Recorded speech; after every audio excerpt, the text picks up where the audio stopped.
Rain stitched the city together with silver thread, blurring streetlights into trembling halos as Mara stood on the doorstep, her coat too thin for November and her courage thinner still. She held her son's hand with the quiet desperation of someone who had run out of places to go. "Can I stay here just for tonight?" she asked. The man who opened the door looked nothing like the headlines. No glossy smile, no polished arrogance. Just tired eyes, sleeves rolled to the forearms, a faint scent of coffee and cedar. Daniel Ashcroft, founder, CEO, the sort of man whose decisions moved markets, stood barefoot on marble that had never felt colder. He hesitated only a heartbeat. Long enough to read the rain-soaked fear in her face. Long enough to notice the boy clutching a toy car with a missing wheel. "Of course," Daniel said, stepping aside. "Come in." The warmth hit them first. Then the silence, deep, expensive, and unused to laughter. Mara ushered Leo inside, apologizing too many times, brushing water from his hair, whispering that it would be all right even as her own voice wavered. Daniel closed the door and the storm stayed outside, furious and unheard. He led them through a house that felt more like a gallery, lines clean, colors calm, nothing out of place. Leo's eyes widened at the staircase, at the glass walls, at a piano that slept in the corner like a grand black animal. "You can use the guest room," Daniel said. "There's plenty of space." Mara nodded, swallowing. "Thank you. I didn't know who else." "You did the right thing," he interrupted gently, surprising himself. He had rehearsed 1,000 boardroom speeches, but comfort came to him now as if remembered from another life. "You're safe here." As Leo explored the room with cautious wonder, Daniel found towels, pajamas that had never been worn, a spare toothbrush still sealed. He watched Mara's shoulders ease, inch by inch, like a knot loosening. Later, with Leo asleep beneath unfamiliar blankets, Mara stood in the kitchen, hands wrapped around a mug Daniel had pressed into them. Tea, strong, with milk, he'd guessed, and guessed right. Outside, the rain softened. "I'm sorry to intrude," she said, staring into the steam. "This isn't. I don't make a habit of this." "I didn't think you did," Daniel replied. He leaned against the counter, the distance between them careful. "Do you want to tell me what happened?" She considered him. There was something in the way he waited, no impatience, no hunger for details. So she spoke. About the eviction notice folded and unfolded until the creases tore. About the job that vanished when the company merged. About the friend who meant well but had a couch already claimed. About pride, finally set down. Daniel listened. Not like a CEO collecting data, but like a man whose own house had once echoed too loudly. When she finished, the kitchen clock ticked loudly, as if embarrassed by the silence it had allowed. "You can stay as long as you need," he said. Mara's head snapped up. "Just tonight." "Tonight," he agreed softly. "And we'll see tomorrow when it arrives." She laughed then, a short, surprised sound that seemed to test the room. "You make it sound like a guest." "Everyone is," Daniel said. "Eventually." They parted with awkward politeness. Daniel returned to his study, the place where nights were conquered with numbers and strategy. But the screen stayed dark.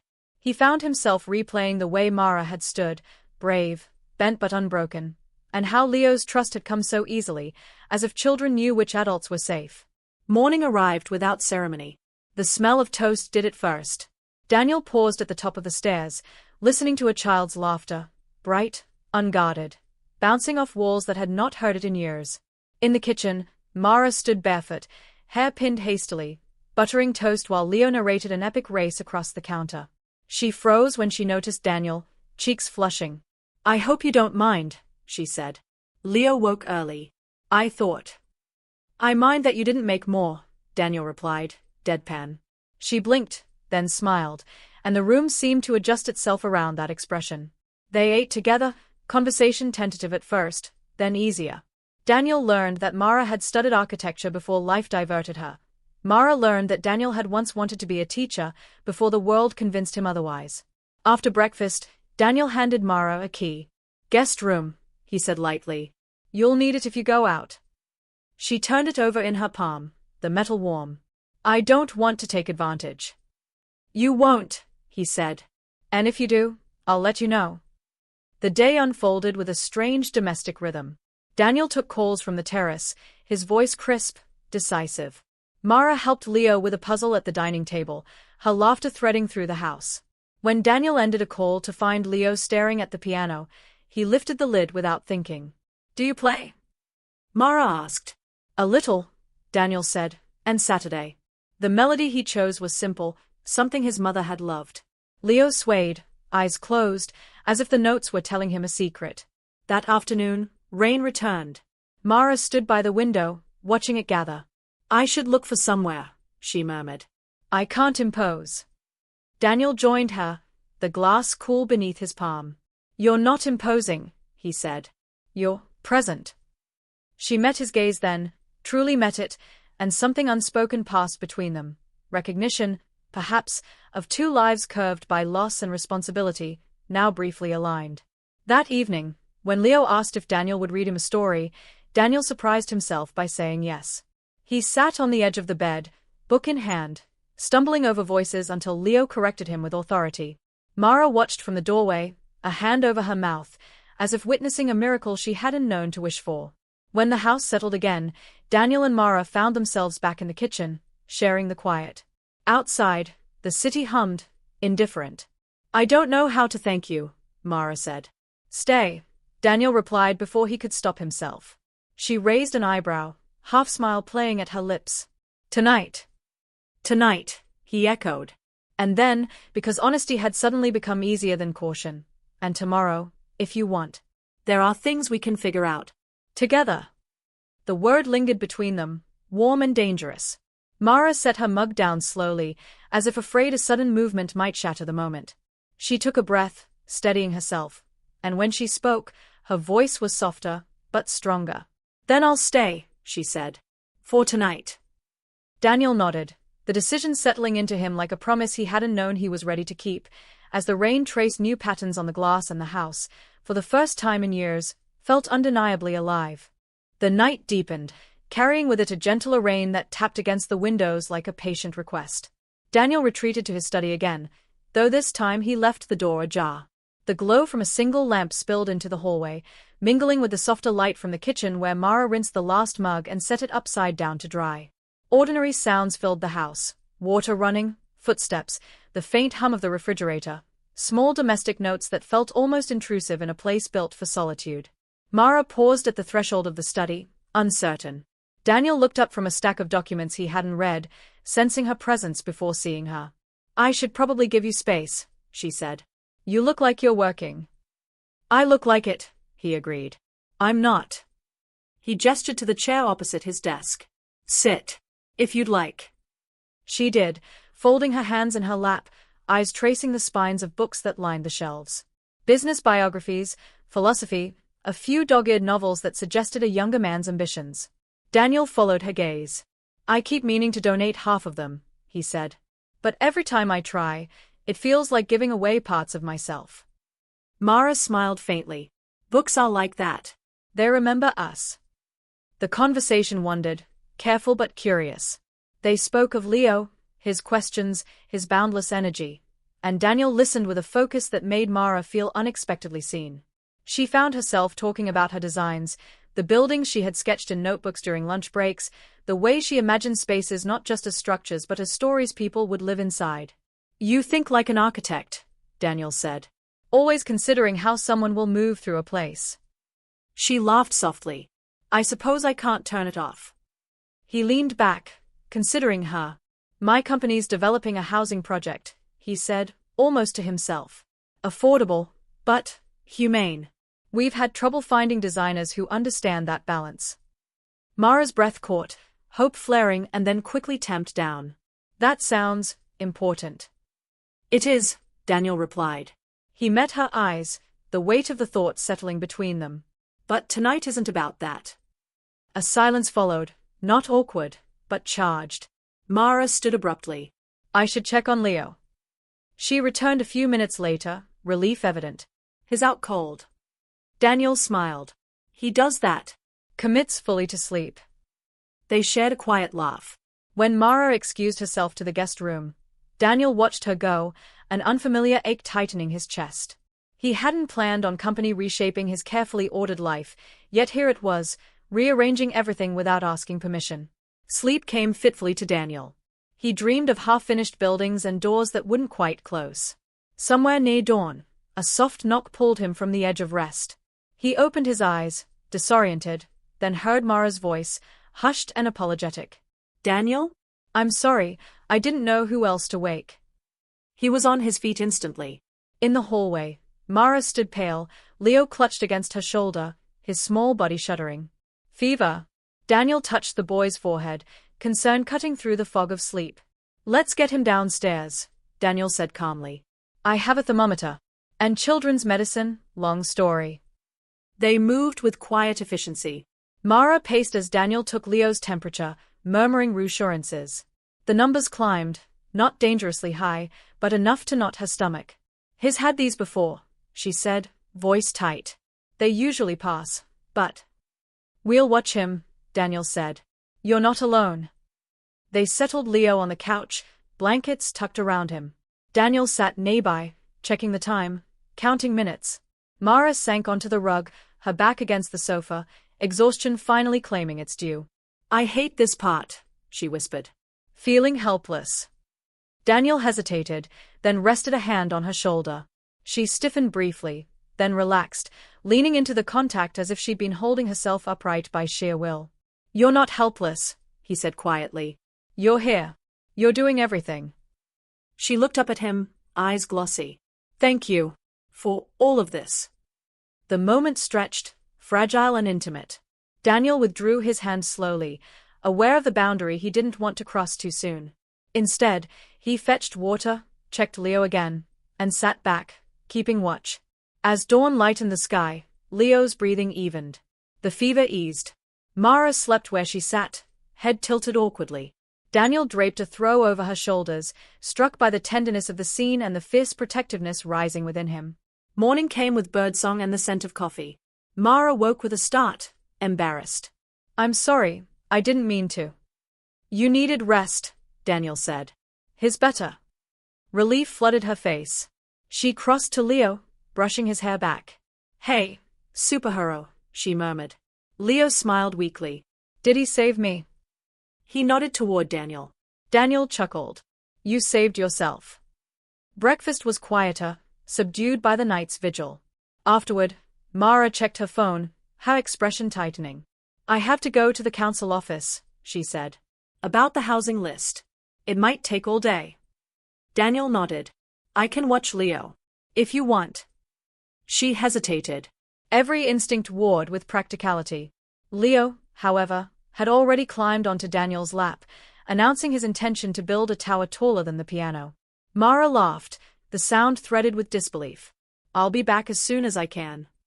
When the door closed behind her, Daniel looked down at Leo, who regarded him with solemn trust. All right, Daniel said. Show me the blueprints. Hours passed in a blur of blocks and stories. Daniel found himself answering emails with one hand, constructing imaginary cities with the other. When Mara returned, shoulders slumped, hope dimmed but not extinguished, she stopped short at the sight before her. Leo beamed. We built a whole world. Daniel stood, suddenly unsure. Welcome back. Mara swallowed, emotion tightening her throat as she took it all in, the mess, the laughter, the man who had stepped so effortlessly into a role she hadn't dared imagine for him. I didn't get an answer, she said quietly. They said to wait. Daniel nodded, understanding the weight of waiting. Then you'll stay, he said gently. And we'll keep moving forward. One piece at a time. Mara looked at him, the unspoken future flickering uncertainly between them, as the afternoon light stretched across the floor and the house held its breath, poised on the edge of whatever came next. The afternoon slipped toward evening with the quiet inevitability of a tide. Mara unpacked the groceries she'd brought back, small, careful choices made with the discipline of someone used to counting coins, while Daniel insisted on adding his own to the counter as if it were the most natural thing in the world. Leo narrated the process like a live broadcast, announcing each item with exaggerated importance until Mara shushed him, laughing despite herself. You don't have to do this, she said, gesturing to the abundance. I know, Daniel replied simply. I want to. The difference between the two felt important. They cooked together, an awkward dance at first, hands brushing, apologies murmured, until the rhythm found them. Daniel chopped vegetables with the precision of a man used to control. Mara tasted and adjusted, trusting instinct. The meal came together slowly, something warm and unpretentious that filled the house with a scent that felt like memory. At the table, Leo asked questions that veered wildly from dinosaurs to skyscrapers to whether rain ever got tired of falling. Daniel answered earnestly, occasionally glancing at Mara to see if he was doing it right. She watched him with a mix of gratitude and caution, aware of how easily comfort could turn into dependence. After dinner, Daniel cleared the plates without being asked. Mara washed, their shoulders nearly touching. She broke the silence first. "You don't owe us anything," she said quietly. "I don't want you to feel responsible." Daniel handed her a towel. "I don't," he said. "Responsibility feels heavy. This doesn't." She studied his face, searching for the angle she'd missed, the catch that surely existed. Finding none unsettled her more than if she had. Later, while Leo sprawled on the rug drawing elaborate maps of imaginary cities, Daniel's phone rang. He glanced at the screen, jaw tightening slightly. "I need to take this," he said, already stepping away. Mara nodded, but she noticed the shift immediately, the straightening of his shoulders, the CEO slipping back into place like armor. His voice from the terrace was calm but firm, words clipped, decisive. She couldn't hear the details, only the cadence of power. Leo looked up. "Is he mad?" "No," Mara said softly. "He's just busy." When Daniel returned, the weight followed him like a shadow. He paused, then crouched beside Leo. "Hey, I have to work for a bit," he said. "But I'll be nearby." Leo nodded solemnly, returning to his map. Daniel straightened and caught Mara watching him. "Everything okay?" she asked. "Yes," he said. "Then, more honestly, it's complicated." She hesitated, then said, "I understand complicated." The evening stretched on. Mara helped Leo bathe and tuck himself in, humming softly. Daniel lingered in the doorway, listening to a lullaby he didn't recognize but felt somehow familiar. When Leo finally slept, Mara closed the door carefully. In the hallway, the quiet pressed in. Mara hugged her arms around herself. "He'll ask questions," she said. "Children always do." Daniel nodded. "I'll answer what I can." They moved to the living room, sitting at opposite ends of the couch at first, space carved by habit rather than desire. The television stayed dark. "Can I ask you something?" Mara said. "Please." "Why are you alone?" The question came out gentler than she'd feared. Daniel considered it. "I wasn't always," he said. "But the work, it consumed more than time. It asked for parts of me I didn't know how to protect." "And now?" "Now I'm not sure what it wants," he admitted. "Or what I do." Mara nodded slowly. "I used to think if I just worked harder, loved better, planned more carefully, life would cooperate." Daniel smiled ruefully. "Did it?" She shook her head. "No." "But it taught me what matters when it doesn't." Their eyes met, a shared understanding settling between them. Daniel shifted closer, not touching, but near enough that Mara felt the warmth of him. "I don't want to make promises I can't keep," he said quietly. "But I don't want you to feel like this is temporary out of politeness." Mara's breath caught. "I don't want to build hope on borrowed ground." "Then don't," Daniel said. "Let's build something that stands on its own." The words hung there, fragile and bold. Mara leaned back, processing the offer beneath them. A soft thump echoed from upstairs, Leo turning in his sleep. Mara smiled instinctively. "I should check on him," she said. Daniel watched her go, the ache returning, deeper now. He rose, restless, and wandered to the window. Outside, the city pulsed, indifferent and alive. He thought of board meetings and deadlines, of the project he'd mentioned too casually. An idea took shape, cautious but persistent. When Mara returned, he turned to her. "Would you consider?" He stopped, recalibrating. "Tomorrow. Let's talk tomorrow." She nodded, grateful for the restraint. "Tomorrow." They lingered a moment longer, neither ready to retreat fully. Finally, Mara headed toward the guest room. At the door, she paused. "Daniel?" "Yes." "Thank you for seeing us." He met her gaze, something steady and resolute forming behind his eyes. "I do," he said. "I really do." She closed the door softly. Daniel stood there a moment longer, then returned to his study, the light glowing late into the night. He pulled up plans for the housing project, scrolling past spreadsheets to the skeletal outlines of buildings yet to be born. He imagined spaces that welcomed laughter, hallways that carried footsteps, rooms that held people together instead of apart. Upstairs, Mara lay awake, staring at the ceiling, listening to the quiet hum of a house that no longer felt alien. She thought of Leo's easy trust, of Daniel's careful kindness, of the dangerous comfort settling into her bones. Sleep came slowly, wrapped in questions she wasn't ready to answer.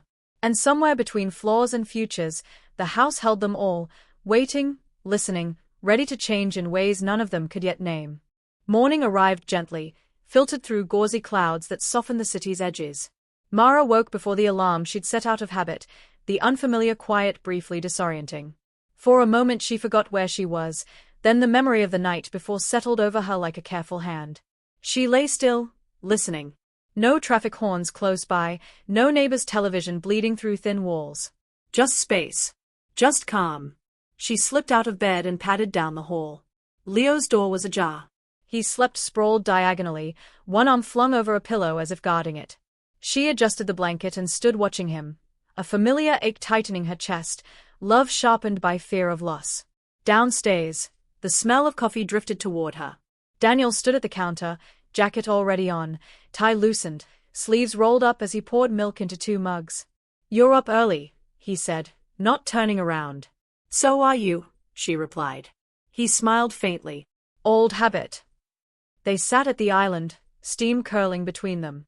Daniel checked his watch once, then deliberately set his phone face down. "I have a meeting in an hour," he said. "But I wanted to talk before I go." Mara nodded, bracing herself. "I spoke to my legal team last night," Daniel continued carefully. "About the housing project." "We're restructuring the design phase." She stilled. "Why are you telling me this?" "Because I'd like you to look at it," he said. "Not as a favor. As a professional." Her first instinct was to refuse. Pride flared, sharp and defensive. "Daniel." "I know," he interrupted gently. "You didn't ask for this. You don't want charity." "I don't." "This isn't that," he said. "It's work. Paid." "If you say no, nothing changes." Mara searched his face for pressure, for expectation. She found none, only an open door, offered without insistence. "I'll think about it," she said finally. "That's all I ask." Leo appeared then, hair sticking up, rubbing his eyes. "Are you leaving?" "For a bit," Daniel said, crouching to his level. "But I'll be back." Leo considered this seriously, then nodded. "Okay. Don't forget." Daniel laughed. "I won't." When the door closed behind him, the house felt different, not empty, but paused. Mara made breakfast with Leo, helped him with his drawings, though her thoughts kept circling back to Daniel's offer. Work meant stability. Stability meant choices. Choices felt dangerous. By midday, her phone buzzed. A message from the council, delayed. Again. She exhaled slowly and looked around the living room, at the clean lines softened now by scattered crayons, at the light falling generously through the windows. She thought of borrowed ground, of what Daniel had said. Then she opened her laptop. When Daniel returned that evening, jacket slung over his arm, he found blueprints spread across the dining table. Mara sat cross-legged on the floor, Leo beside her, both intent on the screen. "You started without me," Daniel said lightly. "You said to look," Mara replied, not looking up. "I'm just seeing." He knelt beside her, pointing out constraints, listening as she suggested changes. Wider windows, shared courtyards, spaces that invited people to linger. He watched her come alive, hands moving as she spoke, confidence surfacing like something that had only been waiting. Leo yawned halfway through and was ushered upstairs. When Mara returned, Daniel was still studying her notes. "You think about how people feel in a place," he said. "Most designers think about how it photographs." She shrugged. "People don't live in photographs." They worked until the sky darkened, the conversation flowing easily now. At some point, Daniel leaned back, eyes tired but bright. "This is good," he said. "This is more than good." Mara closed the laptop slowly. "I don't want this to complicate things." "It might," Daniel said honestly. "But avoiding complications hasn't made my life simpler." The truth of that settled between them. Later, after Leo was asleep, Mara stood at the sink, staring out into the night. Daniel joined her, close enough now that she could feel his presence without looking. "If this becomes too much," she said, "I need you to tell me." He nodded. "And if you start to feel trapped, you tell me." She turned then, meeting his gaze. The moment stretched, charged with everything they hadn't said. Daniel lifted a hand, hesitated, then let it fall back to his side. "Good night, Mara," he said softly. "Good night, Daniel." She went upstairs, heart unsteady. In the guest room, she sat on the bed, replaying the day, the way her mind had sparked, the way Leo had laughed, the way Daniel had listened. Hope crept in quietly, unwelcome and undeniable. Downstairs, Daniel stood alone in the living room, the house dim around him. He picked up one of Leo's drawings from the table, a crooked skyline, 3 stick figures holding hands beneath an enormous sun. He stared at it longer than necessary. For the first time in years, tomorrow didn't feel like something to conquer. It felt like something to meet. The weeks that followed did not arrive with fireworks or dramatic declarations. They came quietly, stacking themselves one atop another, steady as brick and mortar. Mara began working officially on the project, her name appearing in emails and documents as if it had never disappeared from that world. Daniel watched her reclaim pieces of herself she had been forced to set aside, confidence sharpening, posture straightening, laughter returning with a richer sound. He said little, careful not to crowd the fragile balance forming between them. Leo adapted fastest of all. The house became his territory, the piano his mountain, the garden his kingdom. He asked Daniel endless questions, not out of doubt but out of belonging. Daniel answered every one. The project broke ground in early spring. On the day the first foundation was poured, Mara stood beside Daniel at the site, hard hat slightly too big, eyes shining.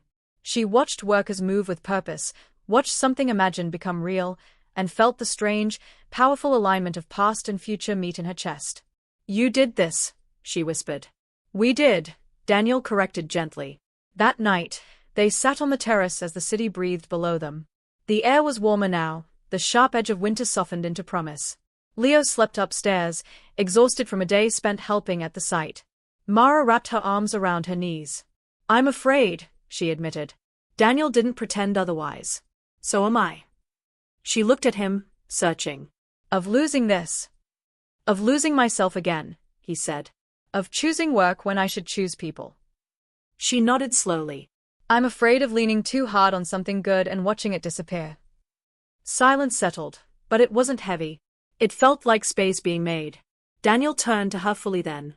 "I can't promise perfection," he said. "But I can promise presence. Showing up. Listening. Choosing again and again." Mara's breath caught. She had waited so long to hear words like those without conditions attached. "And I can promise honesty," she said. "And that if I fall, I won't pretend I didn't." He smiled, something open and unguarded. "That sounds like a beginning." She leaned into him, cautiously at first, then fully. His arm came around her shoulders, steady and warm. Below them, traffic hummed, distant and unimportant. Time did what time always does. It tested. There were disagreements, long days, moments when old habits reached for control or retreat. But each time, they paused. They spoke. They stayed. The house learned their rhythms, walls absorbing laughter and argument alike, holding them without judgment. On the day the housing complex opened its doors to the first families, Mara stood back, watching children race down the walkways she had designed, hearing voices echo through courtyards built for gathering. Daniel stood beside her, quiet with pride. "You changed lives," he said. She shook her head. "So did you." Later that evening, Leo tugged at Daniel's sleeve, solemn as ever. "Are we going home now?" Daniel crouched to his level. "We are home." Leo considered this carefully, then nodded, satisfied. That night, after Leo was asleep, Daniel reached into his jacket pocket and pulled out a small object, not a ring, not yet, but a key. He placed it in Mara's palm. "This isn't about ownership," he said. "It's about choice. I want you here because you want to be here." Mara closed her fingers around it, emotions swelling dangerously. "I do." The years ahead would bring challenges neither could predict. But standing there, in that moment, they were not defined by fear or loss or titles. They were defined by what they had built, Together, deliberately, brick by brick. Outside, the rain returned softly, familiar now, no longer a threat. Inside, the house glowed with life, with movement, with the quiet certainty that sometimes the bravest thing a person can do is open a door and say yes. And from that single night that was never meant to be more, a future had begun. One that did not need saving, only living.